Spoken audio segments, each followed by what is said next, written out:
A big day, Wednesdays, first day of the work week in the NFL. And we got some new starters at the quarterback position. We got Joe Flacco out of New York with the Jets. And we got Kyle Allen from the Washington football team. Now, we're going to look into this whole situation with Dwayne Haskins because, I'm really indifferent to it. The team's not going to be a good team this year. I think everybody pretty much expects that it's going to be the beginning of a rebuild of Ron Rivera at the head coach position. They've got a great coaching staff in place, so they've got the building blocks. They're getting the foundation set for the Redskins as a team. I'm sorry, the Washington football team. But they've got the foundation set with their coaching staff. Ron Rivera is a good coach. They got Jack Del Rio as their defense coordinator. He was my head coach in Jacksonville. Great coach. They've got things in place right now, and they're trying to find their quarterback. That's the next move for them, to find their quarterback. Who is going to be the quarterback of the Washington football team? That's where they're at. I mean, I think it's pretty safe to say that. We're going to take a look at an article here in a second.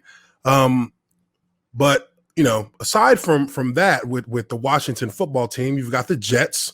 Sam Darnold is injured has a shoulder injury, and Bill O'Brien fired by the Houston Texans. And I've got a lot to say about that, but we're going to get into that in a moment. Also, Matt Patricia.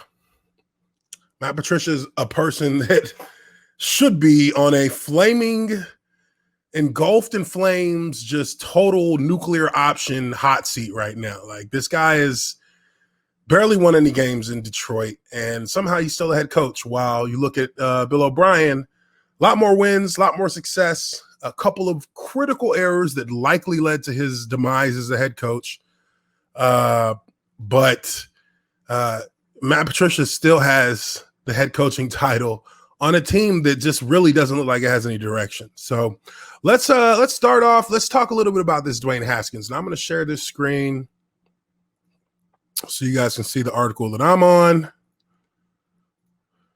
All right, so here we go.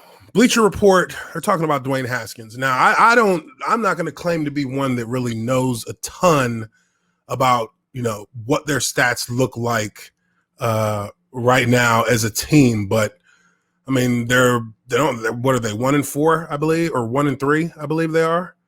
And with their only win coming over the Eagles, and it just hasn't been, any much of a year, but are we surprised? That's the real question, right? So this article starts off that the Washington football team is making a quarterback change, with Kyle Allen taking over the starting role from Dwayne Haskins for Sunday's Week 5 game against Los Angeles Rams at FedEx Field. This was reported on Instagram, and we're going to go through some of the Instagram replies as well, because those are gold. Those are classic. There's people who are upset. There are people who are making fun of it. There are people who aren't necessarily surprised, but we'll go through that in a moment. It says, in addition, Alex Smith will move into the backup role, with Haskins sliding down to number 3 on the depth chart. Haskins posted mediocre numbers through the season's first 4 games. He completed 61% of his throws for 939 yards with 4 touchdowns, 3 interceptions. And he had 30 rushing yards and a score on the ground.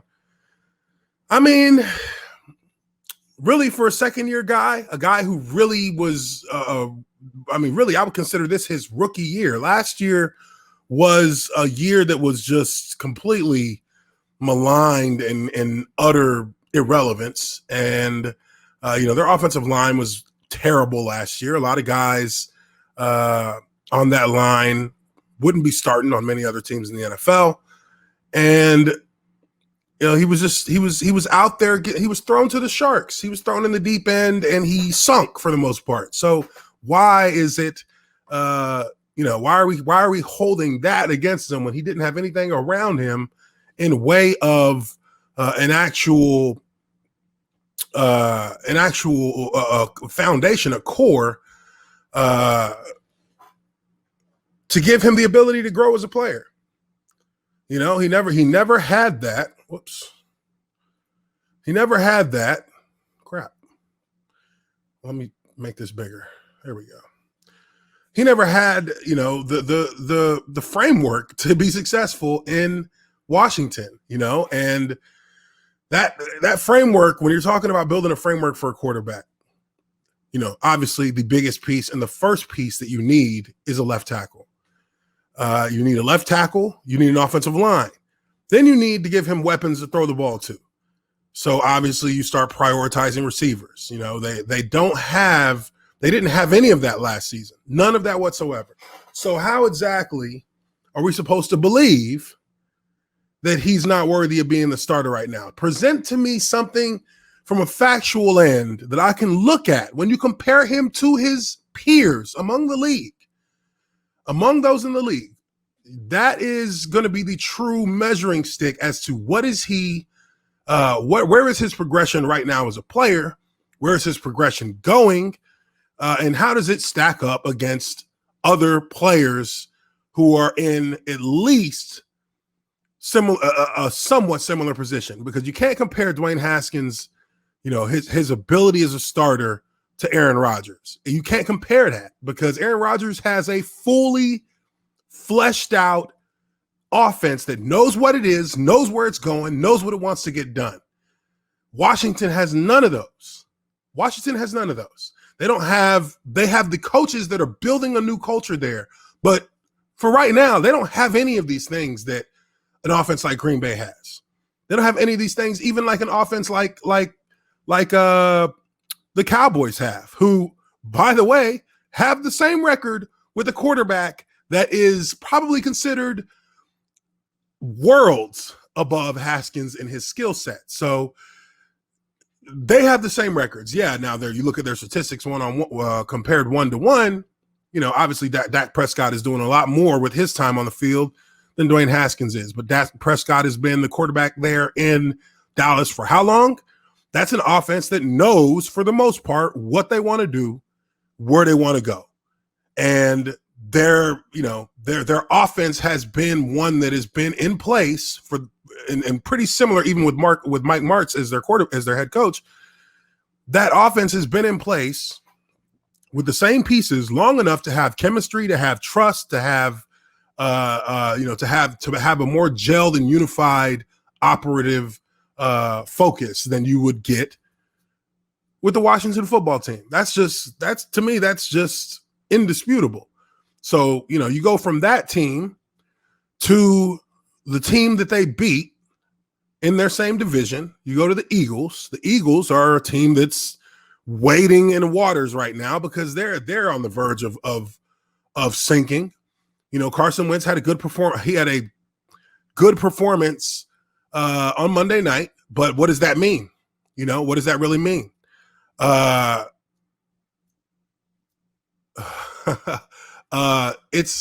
It's really a situation that boils down to when you're looking to build a culture in your franchise or the Washington football team. You've got your small goals, which lead to your big goals. Your small goals here are going to be a competitive team, which honestly, they're competitive. They're competitive. I don't so much have an issue with how they're playing with all the expectations that we didn't have for them. They got to win they got to win early in the season on week 1. You know, they haven't won since, but they've been finding their identity somewhat. And, you know, at the end of the day, their goal right now is to be competitive. Then from being competitive, their next goal will probably be to compete for their division crown. Then from your division crown, you're talking about you win a playoff game. Then from win a playoff game, you're talking about get to your conference championship. Then from your conference championship, it's obviously get to the Super Bowl.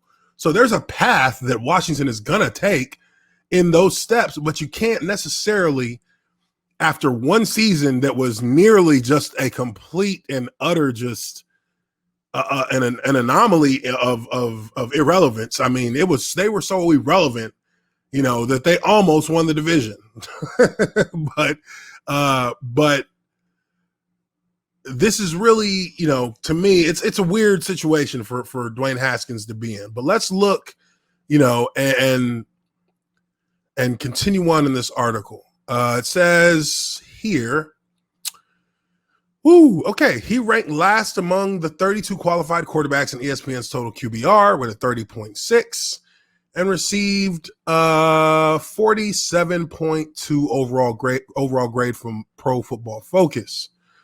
15th overall pick in the 2019 draft, threw for 314 yards in Washington's 31-17 loss to the Baltimore Ravens last week, but failed to throw a touchdown for the fourth time in 11 career starts. I got to have the confidence in myself every week.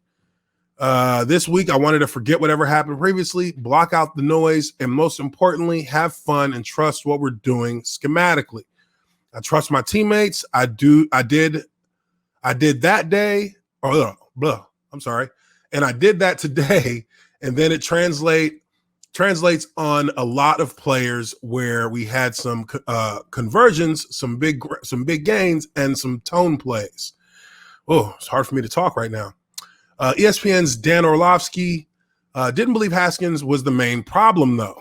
And this is, and this is obviously we're looking at Twitter here, but Orlovsky says that Haskins had 2 missed reads, one on a zero blitz, which, look, a zero blitz should be, if you recognize you're getting a zero blitz, which you would recognize that if you're studying your film, then you're going to get that ball off to your blitz read, because a zero blitz means everything's man coverage. So at the very least, you're going to have a run back popping out into the flat, or a tight end that's running a quick route, a quick out or something like that to the sidelines or to the hash where you've got the most room. Those are things you set up in practice, so you should have those. He should have a zero blitz read. Every quarterback has a zero blitz read. He had one missed read on a protection change, poor by him. So he changed the protection that got him sacked. Well, it's good that he says that, because a lot of times that gets blamed on the offensive line. He had 2 missed throws, one on a check down and one on a slant to McLaurin. Yeah, I wouldn't. He says the QB isn't the problem. Yeah, I would tend to agree with that. Now, look, there could be a number of different reasons why he's being benched that they're not talking about, but and I'll kind of go into that here in a second. But let's finish this article. It says, regardless, Washington is going to give Allen a chance to secure the starting job. He previously played under head coach Ron Rivera with the Carolina Panthers over the last 2 seasons. That's huge. The 24-year-old University of Houston product posted a 62.1% completion rate for 3,588 yards, 19 touchdowns, 16 interceptions in 15 games, 13 starts for the Panthers. Now, we got to look at that as well. That's an important set of information. This data here is pretty important, because Ron Rivera's system that he had, their overall offensive system that he had in Carolina, a lot of elements of that is probably going to be translated into what the Washington football team is doing. But the issue also is that, with the system that they have, Haskins should have been a great fit for that. He should be a great fit for that. It's coming from they're running a kind of Cam Newton-esque offense to a certain extent. So he should be good for that. That should be something that he should have adapted to pretty quickly. So it says here, he'll try to provide a spark for a Washington squad that ranks 30th in both total offense and scoring offense through a quarter of the regular season. Allen's first start of the campaign will come against the Rams defense that is ranked 13th in total defense and 6th in scoring defense. Well, it's going to be he's got his work cut out for him, it appears. Let's check out a little bit. Let's check out some of these. Let's check out how Twitter responded to this. I think that's something that's worth taking a look at here. So Twitter responds. Let's see.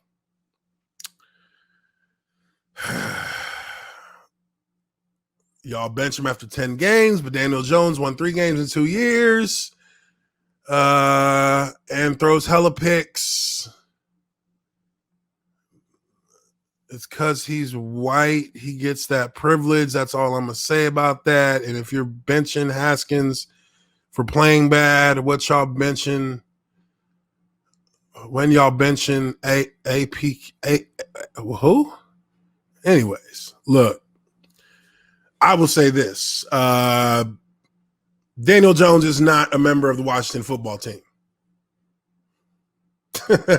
Different coaching staffs, different levels of considering, what exactly is good play or bad play. Now, I will say, in my personal opinion, in the few times that I've actually seen film from Dwayne Haskins, he just doesn't look like anything.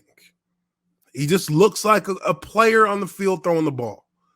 I didn't see any kind of outstanding traits. Like Justin Herbert is an example of a player who caught my eye with his play, with his natural playing style. Justin Herbert against the best quarterback in the history of the NFL, potentially, arguably, championship-wise, indisputable. But this dude for the Los Angeles Chargers had an amazing game against Tom Brady. Now, Tyrod Taylor is the starter of that Los Angeles Chargers team, but we already know that clock is absolutely ticking. And if this kid keeps playing like this, he may not get his starting spot back. And that's just how it's going to be. Because this player who they wanted to sit and allow him to learn, as through this season and to be able to pretty much set him up to be the franchise QB in the right way, which I commend the Chargers for doing, because that's what needs to be done. The Miami Dolphins, same way. Don't throw these rookies out there to get just beat on, especially when you ain't got all the pieces in place for him to be successful. The Chargers have looked at him and said, let's get him ready the right way. We're not in a rush. Let's do it right so we have longevity with him, not, a situation like a player like Blaine Gabbert. Blaine Gabbert is probably one of the most least known tragedies of the NFL. People don't realize that guy was actually pretty good and he got screwed. And when you get screwed how he got screwed, his entire mentality for football changed. But this situation with Justin Herbert is an example of a young guy coming out and being ready to play, even in a situation that really wasn't ideal. It's not what they wanted to do, but they had to, and they put him in and he performed. You can tell in his play that his style of playing football is just it's so natural. Dwayne Haskins does not look natural on the football field. And that's why a lot of his, that's why he's got mediocre stats. He's got mediocre, and I'm talking about he's got borderline mediocre. 2 more picks and he's awful. 2 more picks and he's awful. But I'm not gonna, just pile on him and say that he doesn't have the ability to be a franchise quarterback. I'm just saying right now with what he's been doing and just looking at, a couple of the bad reads that they said that he made, that Orlovsky said he made, but he made a bad read on basic stuff. And that's where teams and coaches will get frustrated, that you're not getting the easy stuff right. Stop focusing on what's hard and get your basics down. He's been moved to the 3rd quarterback position. He's 3rd. That's not good. That means he's messing up in practice. He's throwing picks in practice. So he's 3rd quarterback now, behind Alex Smith and Kyle Allen. So, we'll see how it plays out, but just one or two more of these responses here, and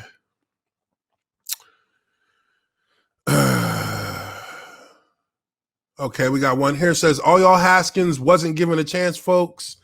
Need to sit down. This is a business, and business is about results. Good QBs overcome talent challenges around them. Bad QBs throw checkdowns on 4th and goal. Okay.